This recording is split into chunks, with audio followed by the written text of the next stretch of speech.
Following the social protest of last summer, many are familiar with the problems of the prices of real estate in Israel in general, and especially in central Israel. Here we are at the Yarkon Cemetery in near Petach Tikva, where we can see that there is also a problem in terms of the real estate when it comes to cemeteries. Here behind me is the new method of burial that we're going to see in Israel in the next few years.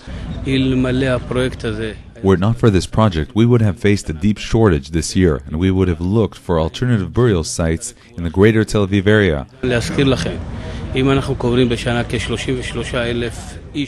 We bury about 33,000 people a year in Jewish or civil burials, and about 30% of those are in the Gush Dan area.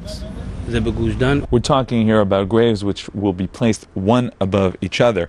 And now this is all according to halakha, to Jewish law. Especially for that, we know that there is going to be earth from the soil that will be going through all these graves. And so the deceased are basically buried in the land, in the Holy Land of Israel. Now, historic terms are being used when referring to these graves. These are called the Sanhedrin graves, because this is basically how people were buried back in the time of the Sanhedrin. And right here below us are the Machpelah graves, to remind people that this is the method how our forefathers were buried in the cave of the patriarchs in Hebron.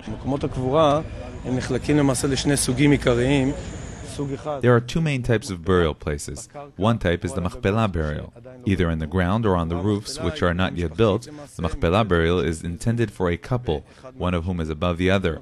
In addition, we have the Sanhedrin burial. Like we see in this wall, there will be 27 passages, and in each one you will have Machpelah graves on the ground and community mausoleums on the sides.